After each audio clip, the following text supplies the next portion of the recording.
नमस्कार. मी जितेंद्र पापळकर, विभागीय आयुक्त, छत्रपती संभाजीनगर. श्री गुरु तेग बहादूर हे शीख धर्माचे गुरु या त्यांची 350वी शहीदी समागम आपण नांदेड येथे आयोजित केलेला आहे. आणि या शहीदी समागमाच्या निमित्तानं 24 आणि 25 या 2 तारखांना नांदेड येथे मोठ्या प्रमाणामध्ये सर्व समुदायातील धर्माचे लोक हे या ठिकाणी उपस्थित होत आहेत.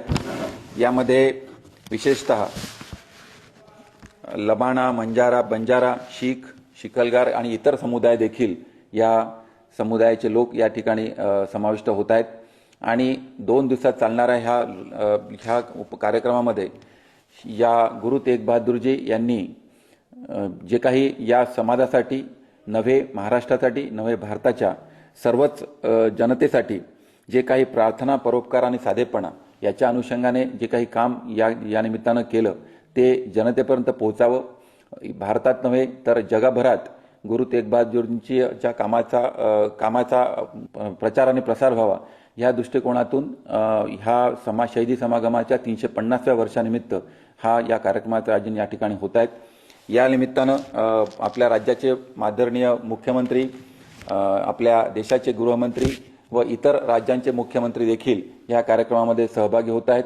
साधारणतः 10 लाख भाविक हे या निमित्तानं या नांदेडमध्ये सहभागी होतील अशी अपेक्षा आहे.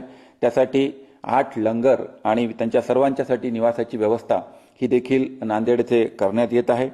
जवळपास या ठिकाणी येत असलेल्या जनतेसाठी वेगवेगळ्या प्रकारचे आरोग्य शिबिर, त्यांच्यासाठी त्यांच्या शासकीय सर्व विभागांचे स्टॉल्स, काही उद्योजकांचे स्टॉल्स हे देखील त्या ठिकाणी राहणार आहे.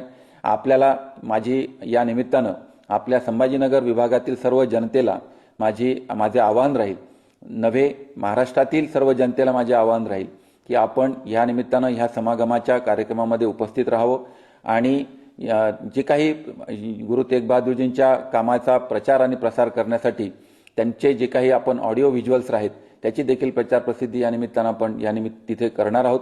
आणि हे करत असताना माझी सर्व जिल्हाधिकारी महोदयांना विनंती राहील की ज्यांना या कामासाठी सेवा द्यायच्या असतील त्यांनी त्यांच्या सेवा या गुरु तेग बहादूरजींच्या निमित्तानं नांदेड येथे त्यांना उपलब्ध करून द्याव्यात. त्यामध्ये तुम्हाला वेगवेगळ्या पद्धतीने तिथे सेवा देता येतात. जवळपास तिथे 34-35 प्रकारच्या वेगवेगळ्या समित्याचं गठन या ठिकाणी करण्यात आलेलं आहे. त्याच्यामध्ये लंगरपासून ते तुमच्या बूट व्यवस्थापन समितीपर्यंत आणि सगळ्या प्रकारच्या वेगवेगळ्या स्टॉल्समध्ये आपल्या ज्या काही सेवा आपल्याला उपलब्ध होतील त्या सर्व सेवा देण्याच्यासाठी आणि अन्नधान्य असू देत, पाणी असू दे, वेगवेगळ्या प्रकारच्या ज्या काही सेवा आपल्याला तिथे देता येत असतील त्यांनी आपल्याला त्या उपलब्ध करून द्यावा. महाराष्ट्र शासनाचा अल्पसंख्याक विभाग याच्यामधला नोडल एजन्सी आहे. अल्पसंख्याक विभाग, जिल्हाधिकारी कार्यालय आणि सर्व समुदायातील जे काही प्रतिष्ठित आणि गट आहेत त्या सर्व गटांनी याच्यामध्ये त्यांचं इन्व्हॉल्वमेंट आहे आणि सर्व मिळून हा कार्यक्रम नांदेड येथे आपला 24 आणि 25 तारखेला होतोय. माझी सर्व जनतेला विनंती राहील की आपण या कार्यक्रमामध्ये सहभागी व्हावं.